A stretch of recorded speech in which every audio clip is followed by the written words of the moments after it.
Welcome,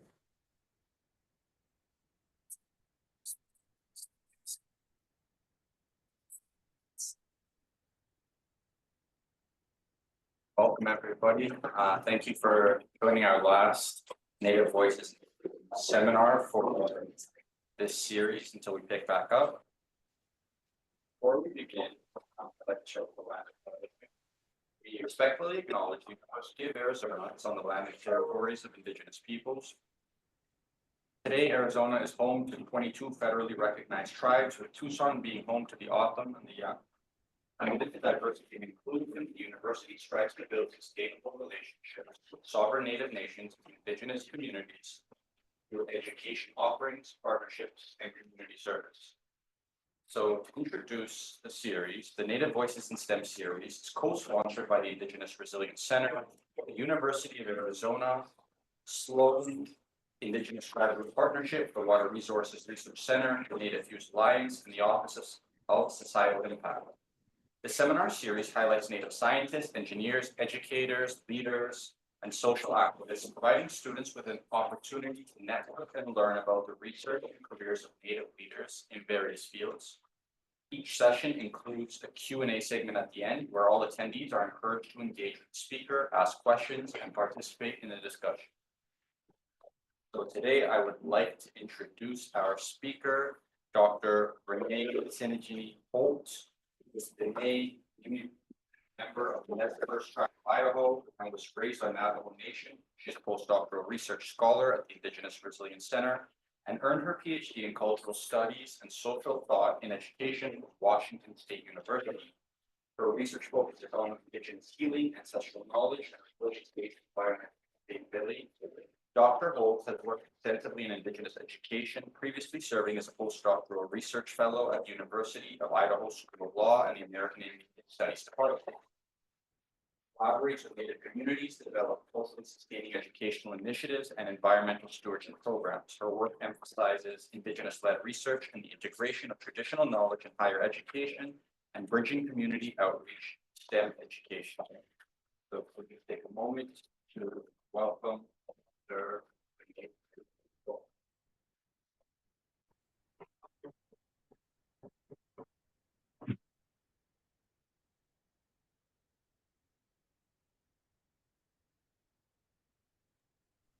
Thank you, Jason, for that introduction. I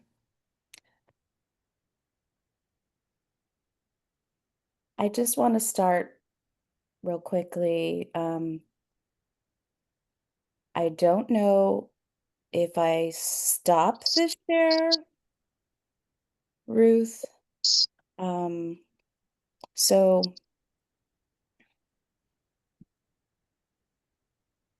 first off, here I am, everybody.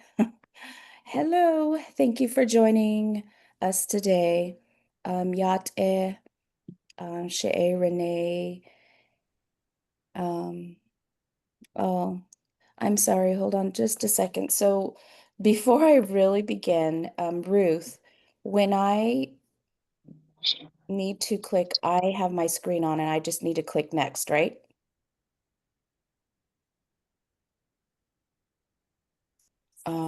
I can't hear you. We're having a little bit of difficulties, but what I'm going to do is go through my slides, and I just wanted to make sure if you need to, you can text me. But I am going to start. I don't want to stop screen share because I think that's where, but my name is Renee Tsinigine Holt, Yate, She'e Tsinigine in Shlon, Islana e Dashis de Dashinessa, Ado, Tsinigine Dashiche, do Bįįh'bitoo'ni Dashinella Kut Au e Diné Estanschle. Growing up, I was born in LA, and then I grew up on the Navajo reservation in Western Agency. So I really, always want to acknowledge where I come from, who provided a foundation for me and gave me the cultural knowledge and cultural identity that I carry myself with. And today's presentation, Native Voices in STEM, is I think it's a long story of heart work that I've been doing, and Look to the Mountain, Indigenous Resiliency, Community Leadership and Partnership Building, and Bridging STEM and Education Spaces is really about my story and how I began to put pieces together of coming from a teacher education background, and then also bridging the spaces of STEM, in which I have been a postdoc with the Indigenous Resilience Center out of the University of Arizona. And I am a postdoc with the Native-FEWSS Alliance. And in this position, you can see on the screen here, this is a mountain in Tucson. For those of you who are from who are ASU Sun Devil fans, we have our own A mountain down here in Tucson too. But I really want to acknowledge before I go any further that University of Arizona sits on the homelands of the Pasquayaqui and the Tohono O'odham nations. And I actually asked one of the students of our program, how do we pronounce this name? And it's Jukshan, and it means black base. But I thought it was important to remember and know the name of this mountain, because for those of us who come and go, we traverse the land, and we also, we make our work, our living, our homes, and we bring our families to the universities. And the universities, they sit on lands that are at one time, were sacred to the people there. And this mountain here was a place that people would go, and it might not seem like it's a big mountain or it's just a regular normal mountain, but to the local people, this is a place of significance.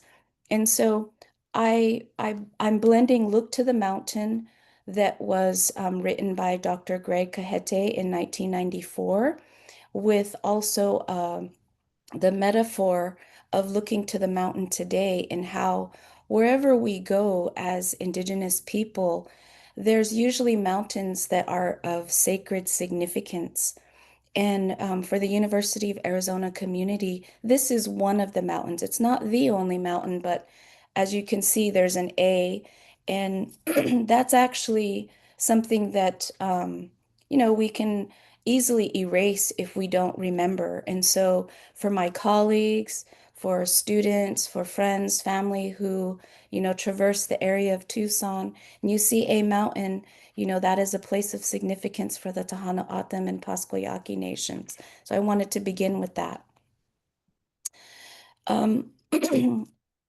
Chuksun, Black Base, is a mountain, as I shared, but I also wanted to acknowledge, besides the University of Arizona, I work with the Arizona Institute on Resiliency, University of California, Berkeley, University of Colorado, American Indian Higher Ed Consortium. And through this Native-FEWSS Alliance, I've been privileged to work with colleagues across the Western US, and through the American Higher Ed Consortium, the tribal colleges that have students, that really bring in significance and meaning to the work that we all do. I shared a little of my positionality. My Navajo clans, as I've shared with you earlier, I also want to acknowledge my Nimipu. I was adopted and raised by the Tsinigine family since I was a little girl. Any cultural understanding and knowledge that I have as a Diné woman came from the women of the Mini Goats clan, and also from the Deer and Water. I really think it's important to share who we come from, because those are the foundations of where we identify. And excuse my voice, but I did my best phonetical attempt to share, you know, aden o kehashte, which means that is where I come from. That's where my foundations begin. That's who I am. And in that space, I've been privileged to know that my grandmothers, my grandfathers, all the people before me traversed the land and left for us, me and my family, knowledge that we continue today. And for me, that's important to share.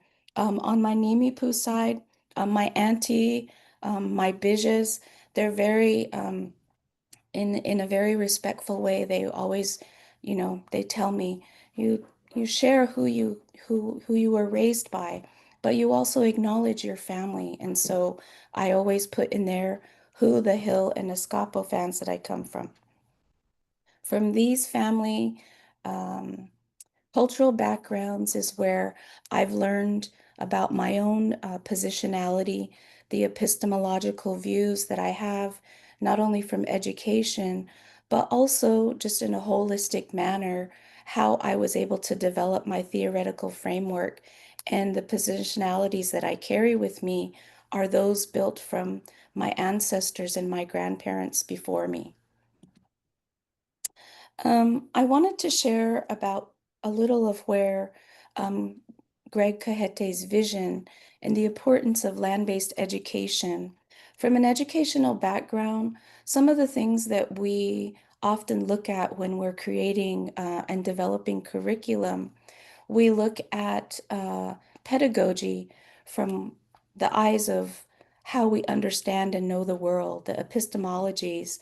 And his research for me was a starting point in which my former colleague and I, Dr. Francene Watson and I shared when we created and developed a Native teacher prep program.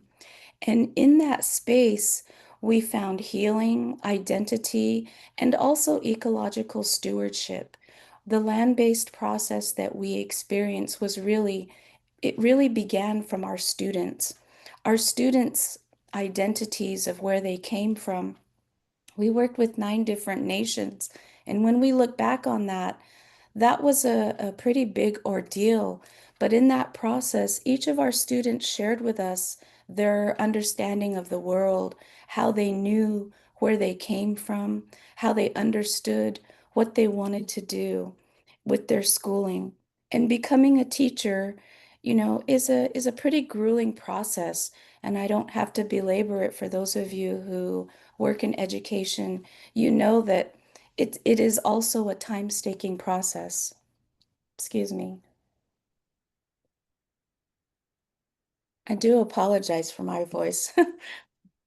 I sound like I I've been clearing my throat each time, but in hindsight, looking back on that teacher prep project, I was trying to figure how did we come to where we ended? And as I look back, we were interrupted with COVID. We were a 4-year teacher preparation project through the Office of Indian Education and the Department of Ed, OESE, and we had proposed for 10 students. Um, and of those 10 students, it was a journey, but the process that allowed us to really look at how we employed the healing aspects. We had proposed an Indigenous healing class and then also an Indigenous education. And those were classes and seminars that we had every semester. In that process is where we learned. And so this quote from Cajete, building on the realities of past generations and expressing new realities, really touched on how we were able to merge and really think about what does it mean to blend and also weave in together Western knowledge and ancestral knowledge. Our students really helped us see that. And I think that's where my understanding of Greg, Greg Cajete's work started. We resourced his book, and I think that's why it's so important. And on another note, I wanted to share how much we as Indigenous people revere mountains. Mountains themselves, in our culture and understanding, they are sacred spaces, sacred places, things that we understand sometimes are unspoken. And you can find and read about, how Indigenous people view mountains, but in our understanding of the world, mountains are usually high up in places where prayers can be spoken and sent up into where, as I understood, from my Diné epistemology and understanding of the world, is where the holy people, the deities that look over us, also they reside, or they come down to there, or they're in existence there. There's just omnipotent presence in a mountain. And so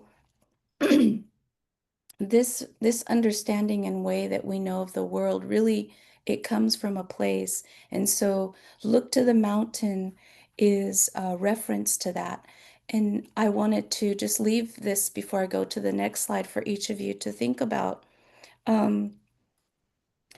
If there's a mountain in your homeland, or mountains, or a place that you go to for prayer, what is its significance to you, your background and your understanding of the mountain?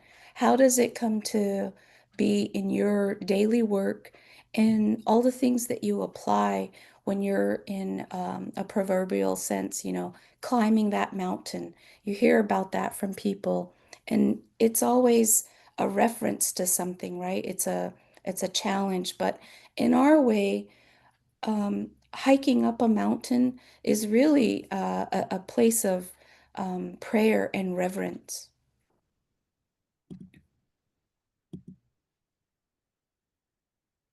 For this particular presentation, I also wanted to introduce land and place-based education as two separate but also very similar.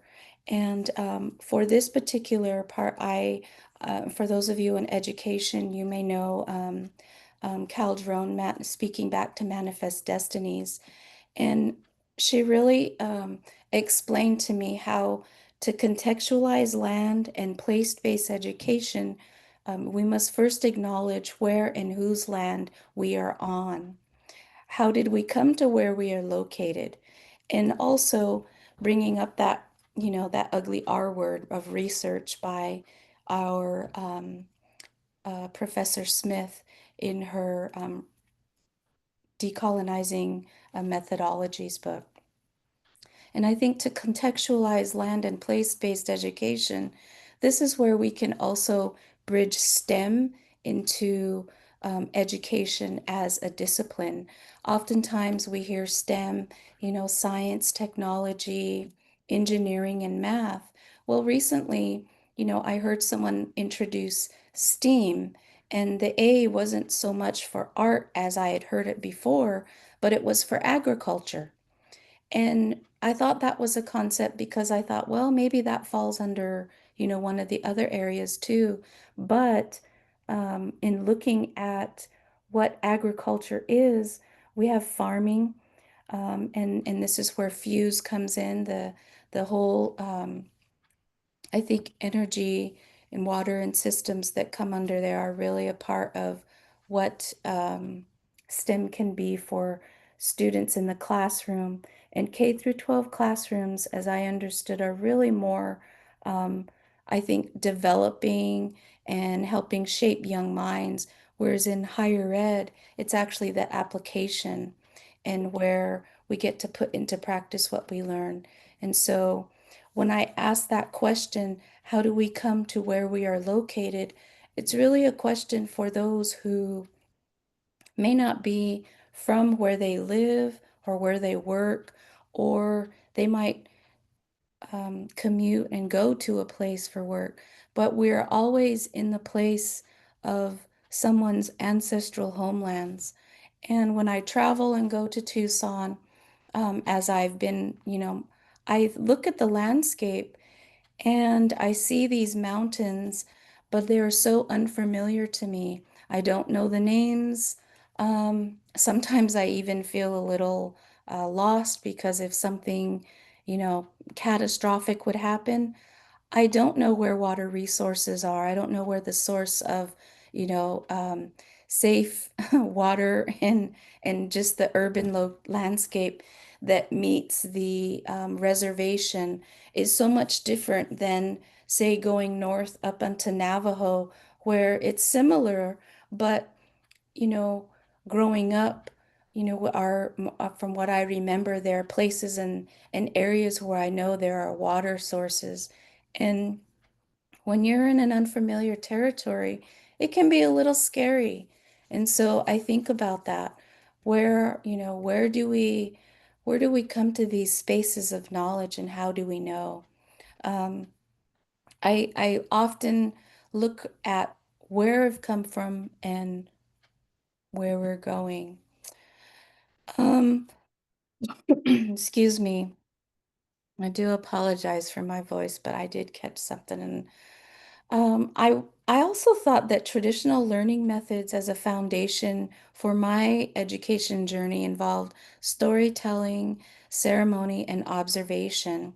And if you reference Kahete, he's got 42 foundational characteristics of Indigenous education.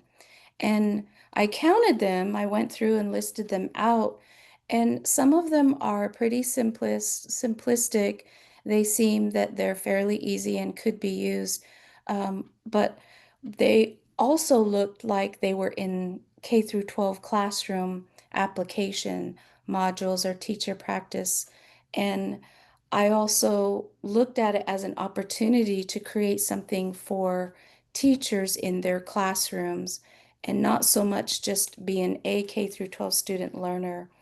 Um, I also wanted to acknowledge the Indigenous Methods and Methodologies by Dr. Ren Freeman, and who really questions and has us look at the terms that we see between tribal ecological knowledge, Indigenous knowledge systems, ancestral knowledge, or ancestral ways of knowing.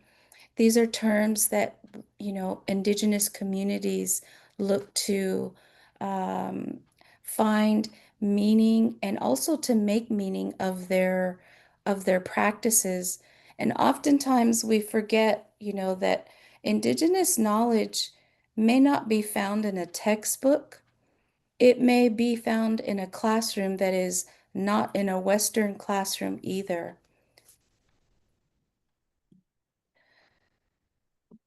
I thought I would share Kahete and how he outlines Indigenous science curriculum following these seven cardinal directions.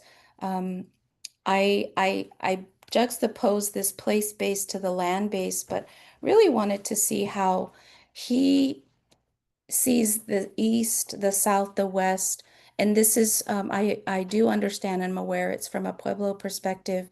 As a Diné, we have some similar, but just looking at what Crejete was creating for that particular time and era. Now, mind you, this was written in 1994. Since then, he's written other books as well, but there are other researchers that have also brought this.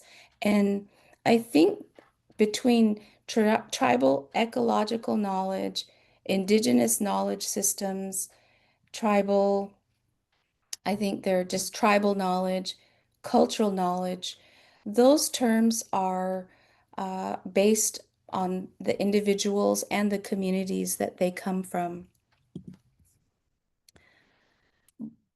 Blending tribal economical knowledge, Western science, and ethnoscience initiatives. I really thought that between land-based learning and STEM, that bridge that I mentioned, this is where the bridge lands. Where does cultural revitalization through land practices and identity formation begin or end for certain students? We have students who are from the urban landscape and students who are from the reservation landscape. When these two students meet, they share their cultural knowledge. When they share their cultural knowledge, they bridge the spaces where there's question.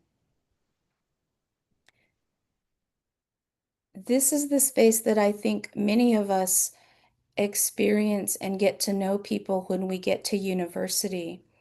And I introduce land-based learning from the Calderon article, but there's another the section or the chapter that she writes comes from Land Education Rethinking Pedagogies of Place from Indigenous and Post-Colonial and Decolonizing Perspectives.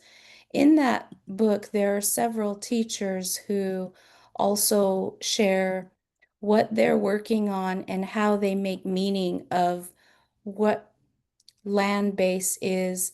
And I've, in my learning curve in the STEM field under the Native-FEWSS Alliance, I've had to bridge STEM terminologies and education.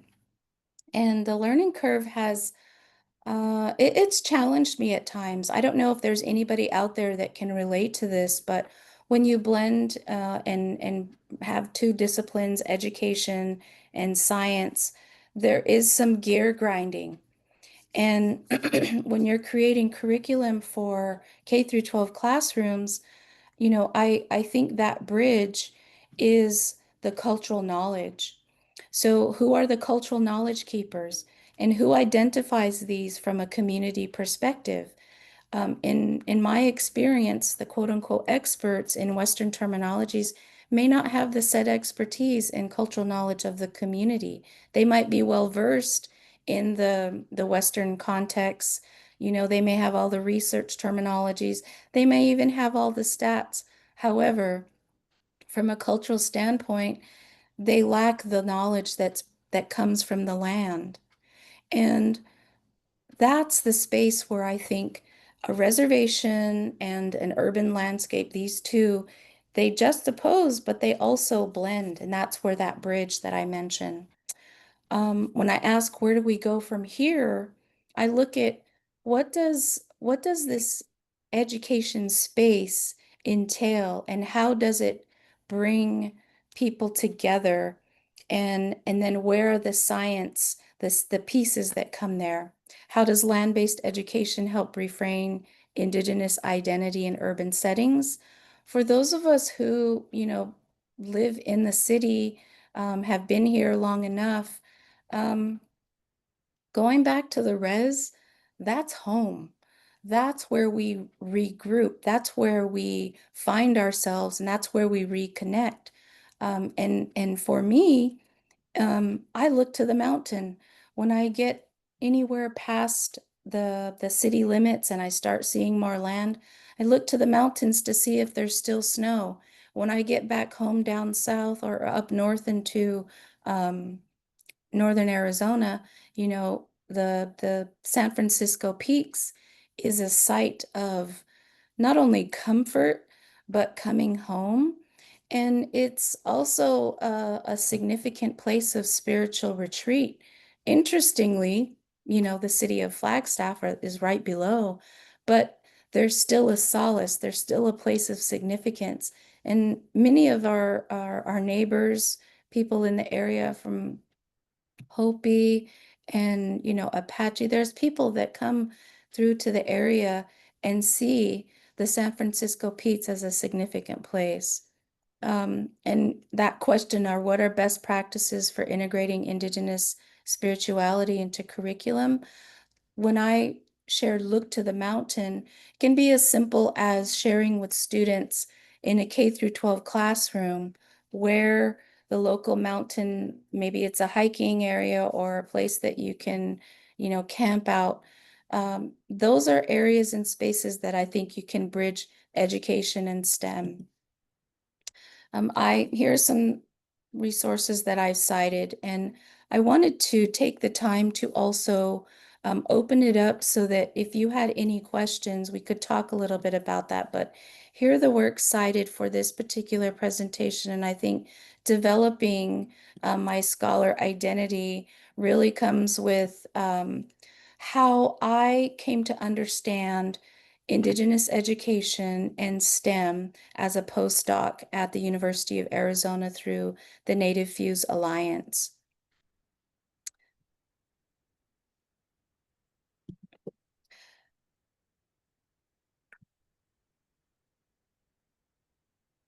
I I want to now I just before I close, I want to share earlier I had mentioned that research, the project that we were on um, from the healing and the identity and the landscape and just identity itself.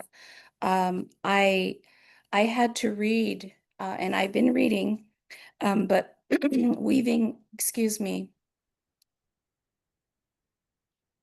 weaving and otherwise in relations, methodological practice edited by Amanda Tarchin and our Zico had a, a forward.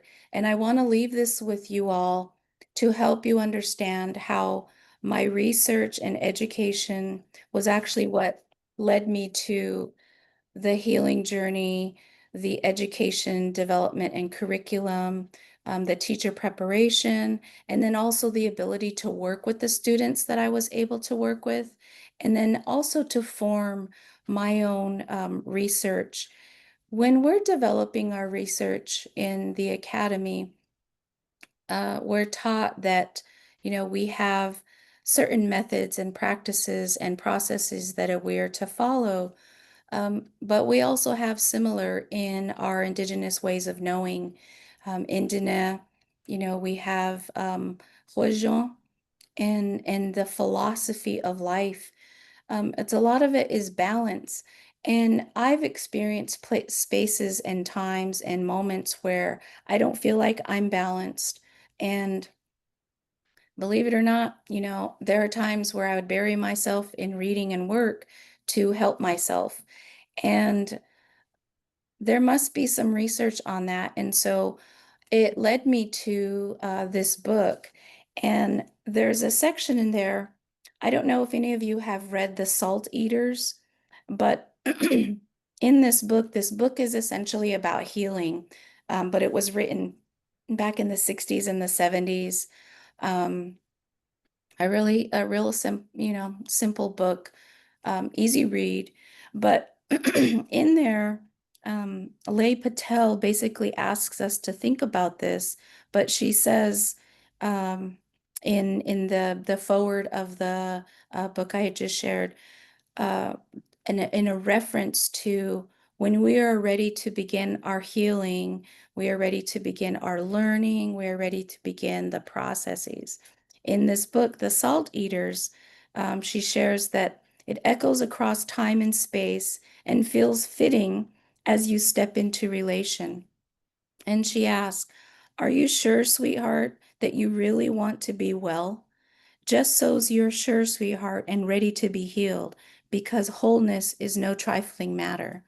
That's how I approached my research and also the work, because healing is more than just sitting and going into talk therapy. It's also mental, emotional, spiritual, and it's also cultural and ceremonial.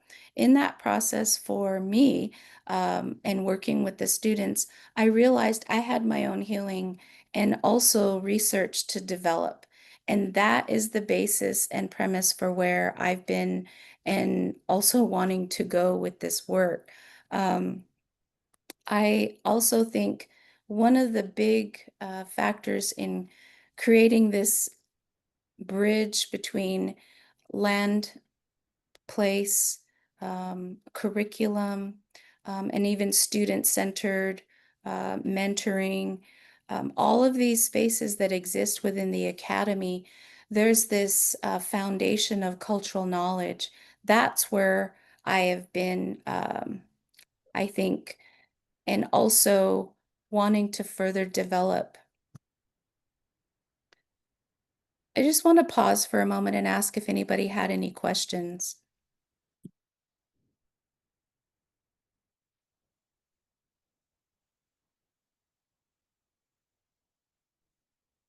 Can you hear us? I can now, yes. Okay. Thank you so much for your talk. I also used to be a biology teacher, and I work in our garden program. The question I have is,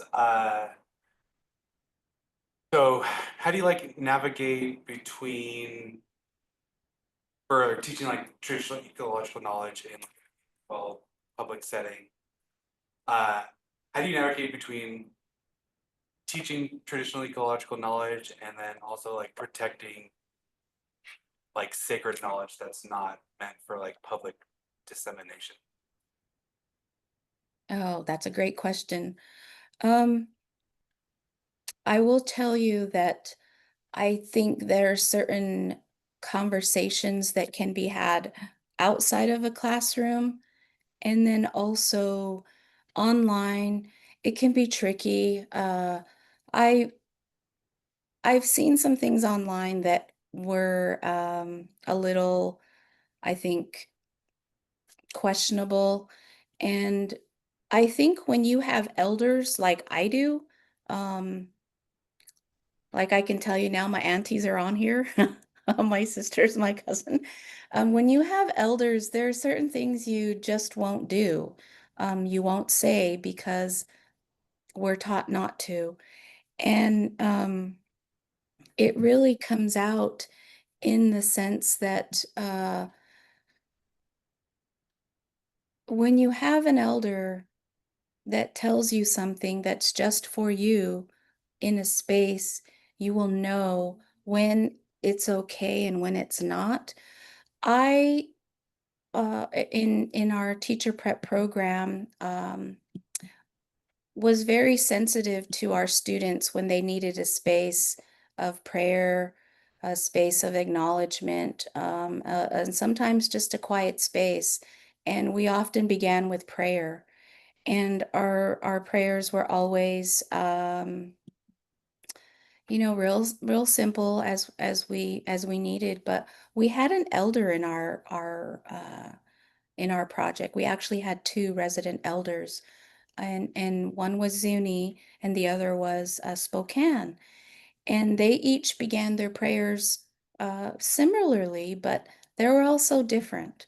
And so they each had a teaching, but we were also very careful not to disclose, or if and they would let us know if they didn't want us to share.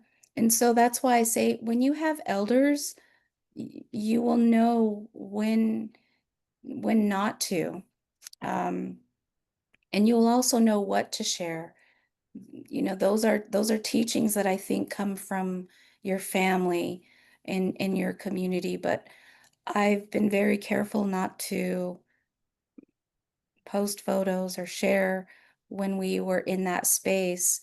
Things that we can share, like seeing the snow on the mountains. What does that result in when the weather starts warming?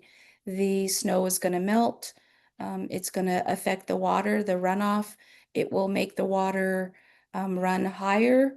It'll be colder. It'll be, you look at it, some people call it dirty, but it's just mud from the mountain runoff. Those are things that you can share that are, they're obvious, but there's also Indian or Native terms, teachings, when the seasons change, of why we would go out and do certain things. So that might be something you could share. But what were your, I guess, students, how did you cross that bridge and share when you experienced that? That would be my question back to you. So we did a lot of exactly like what your pedagogy suggests. So we would call in elders from TO communities, and they would give presentations to our students about the importance of respect for the plants and animals that like live within all the areas. Mhm. Talking about kind of the traditional roles of like certain plants that we're growing, why to grow some things and not other things. And you know, always giving a gift to your plants because they're going to be giving gifts back to you. And yeah, so I guess that's kind of like the context that we would kind of like work in. But Mhm. yeah, Yeah, it, my grandma too, like, you know, she is always was very careful about like knowing when to like, this is something that you can tell people, and then this is something that you can't. And like, this is something that is protected piece of knowledge that you're not supposed to share out. But I guess my main like comment was I love how for STEAM having it as agriculture, because I think that is one of the ways that is really successful of like sharing a lot of important cultural practices that can be shared, because it is ubiquitous across the entire globe of people participating in agriculture. So mostly I just wanted to say thank you. Yeah, I agree with the STEAM. I've heard it as art, right? The science, technology, engineering, art, and math. And that's good. I see that beneficial for more around the K through 2, maybe up to K through 6 grade, right? But after 6th grade, I think student learners are at the age where they're ready to get their hands dirty. So getting them out into the gardening, or hiking, water sampling. They're at that age where they're wanting to learn. They're in that space. But that art, it's for a younger group where their minds are learning in a different manner. But from the agricultural side, and I don't know, I'm not an ag major. If there are any ag majors out there, natural resources, farming is a significant ag culture. And, the development of, say, a curriculum that is agricultural, I think would be tremendous. I'm not sure if there's anyone out there that has taken that on already. I haven't looked at it enough, but to know that there is this concept and a conceptual framework of STEAM that is agricultural based, is, room that I think there's an opportunity there.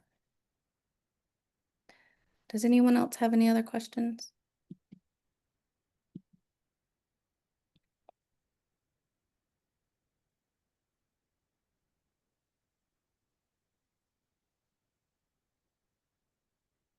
I I actually wanted to ask you all a question now. And this is a question that I always ask my students, and in any classroom, whether it's, presenting to younger students or at the higher ed level.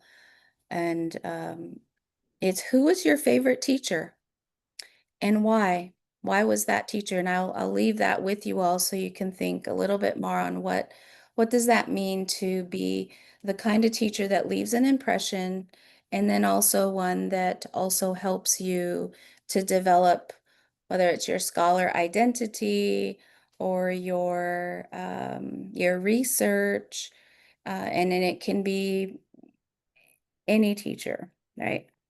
What was it that this teacher introduced to you that you remember, whether it's a fond memory or a memory of maybe not so fond memories? When we get into classrooms, the opportunity to impress children in K through 12 classrooms, I believe, really stems from their interest and developing and creating an interest that they find Recording in progress. something that they have, and I think really sets an imprint. And so asking that question of who your favorite teacher is or was, could be now, could be late, earlier life, the the the space and that I would say maybe even a cultural knowledge space where we can reach these student learners through this bridge of STEM and education is found on the land.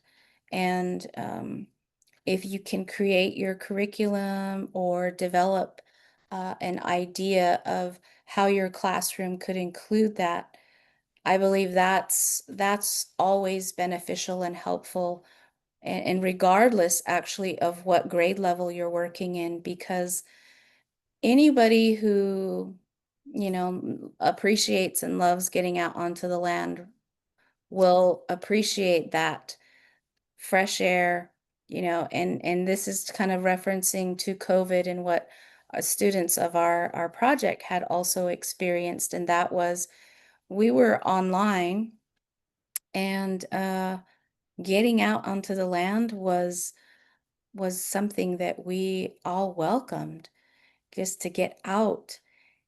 That's not often practiced in current classrooms right now. In K through 12 classrooms, you got to sit and learn in this Western um, four-wall classroom. But what if your classroom was out under the sky, out, near the water, out hiking on the mountain, and most field experiences and natural resources, as I've spoken to some students who are natural resource majors, that is their classroom. That's why they selected natural resources, so they could get out onto the land. My question in bridging that STEM and land-based education is, can we develop and create schools with a land-based education model that allows them to get out onto the land more than sitting in a classroom? It's conceptual at times. I think there are charter schools, private schools who do that a little bit more, but this is where my research is leading me in this bridging STEM and land-based education, working in FEWSS, going out to gather and to learn, and also gain cultural knowledge when you have an elder join.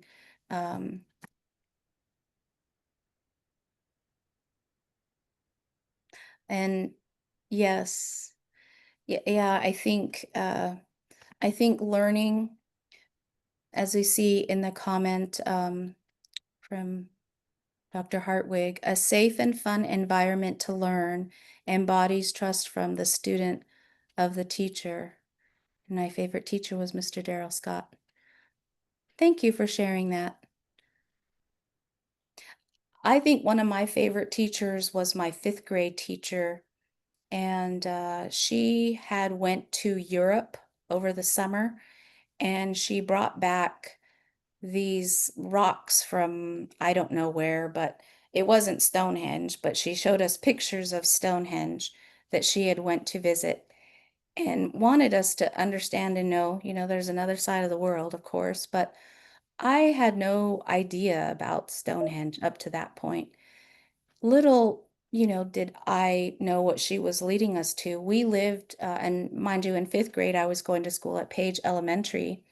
And if you go to Page, you'll see there are all these buttes, right?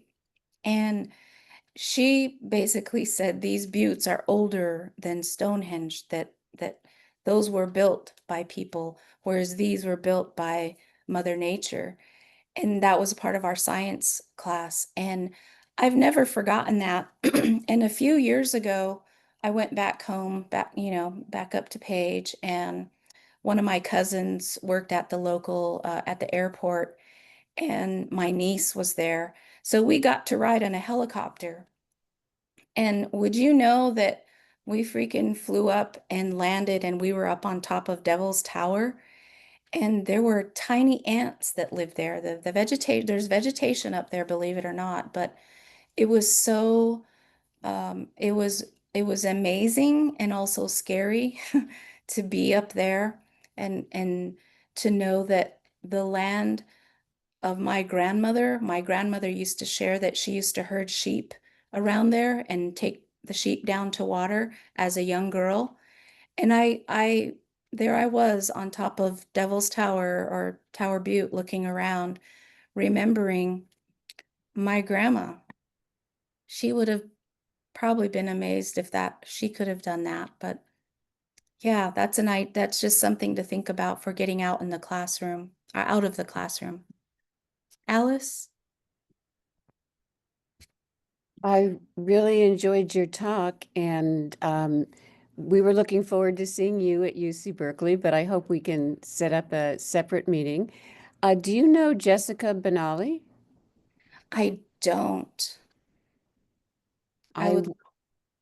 She is on this seminar. I invite her to speak up if she so wants to, but she's someone I hope we can meet. Okay. Jessica, I do see her out here if you're able to, but no, I don't know her, and I look forward to getting to know her now. She's working on a Ph.D. in education at UC Berkeley, Oh, okay. and she's Diné. Awesome. Yate. Hey, Renee, good to hear from you. Oh, I'm in the Learning Sciences program and Human Development, and I'm interested in the math area of STEM. And so working on a project for fourth graders to kind of interweave these epistemologies. So it's great to hear you today. oh, thank you. One of my sisters on here who's a math major. I was always intimidated by math, but she was able to navigate all of that. Jessica, what school are you working at? I think it was in New Mexico. It's the Star School in Lubbock, Arizona. Oh, Well, Jessica, Renee, you're working with STAR, aren't you? well, my colleague Jason and LeChee and Dr. Uh-huh. Chief are on there. They do work, and Ruth, they work with Star School specifically. Do you know them yet? Or maybe they haven't met, but I was able to go to one of these Native-FEWSS conferences 2 years ago, and we met at the Star School. So it was great to meet those teachers, and I met Dr. Chief as well. awesome. Well, Dr. Chief will be visiting us this Friday. I hope you can join us. Yes. Yes, I look Yes. forward to meeting you, Jessica. We just had a teacher's workshop on Monday at Star School, and it was focused on agrivoltaics and working with our teachers to implement curriculum on agrivoltaics. And we installed the system.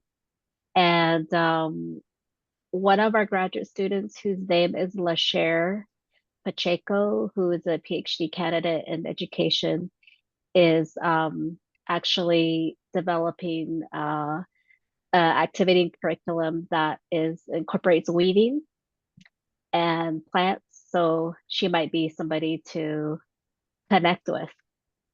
There might be some overlap. And she'll be there on Monday, helping the teachers, the next several Mondays, helping the teachers with this plant almanac and weeding activity. Awesome.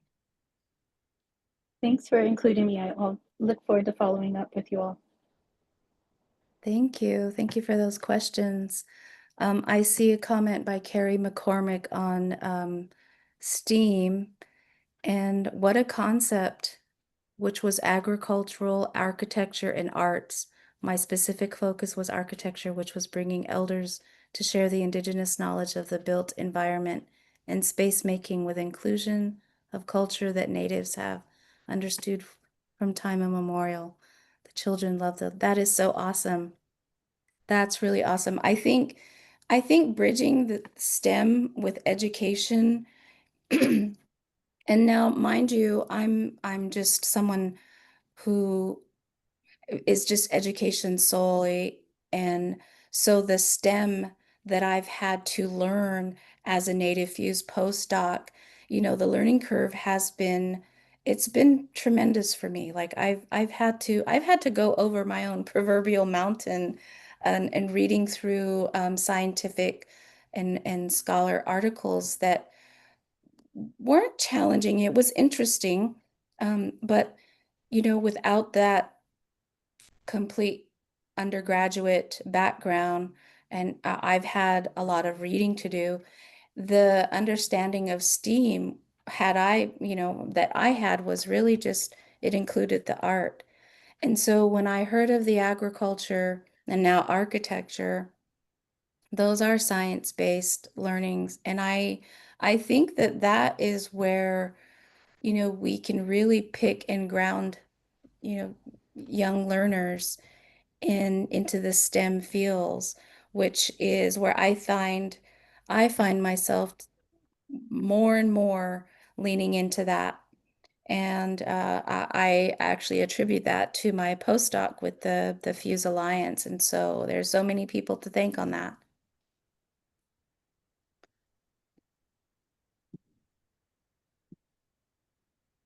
Thank you.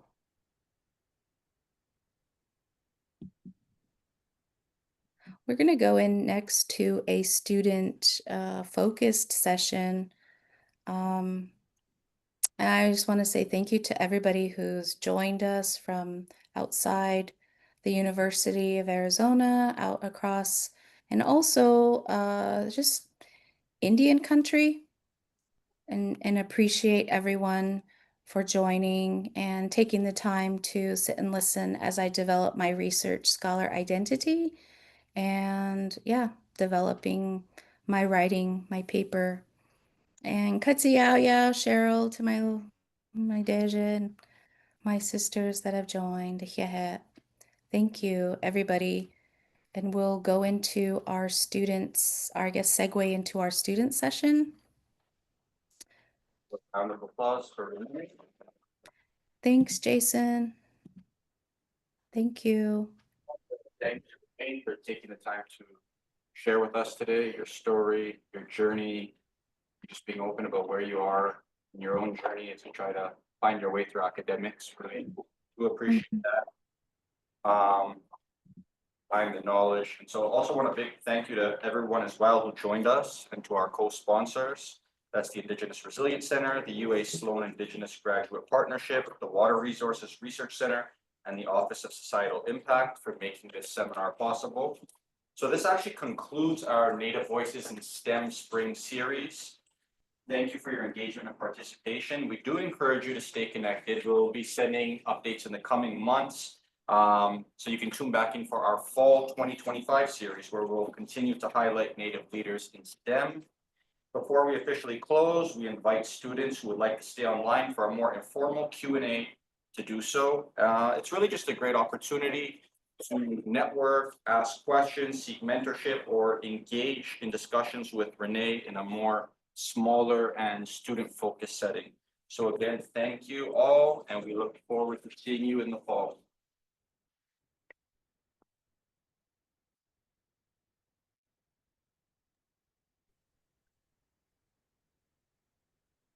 Thank you, everyone.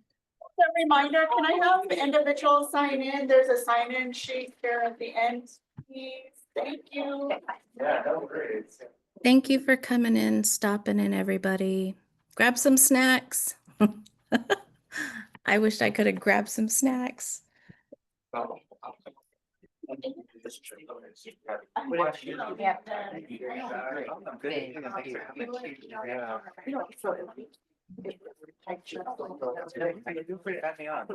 can always unsubscribe. Okay, yeah. That'd be great. Yeah, these are great. Thank you, everybody. Oh, can I tell you about my favorite teacher? Yes, please do. I want to hear. So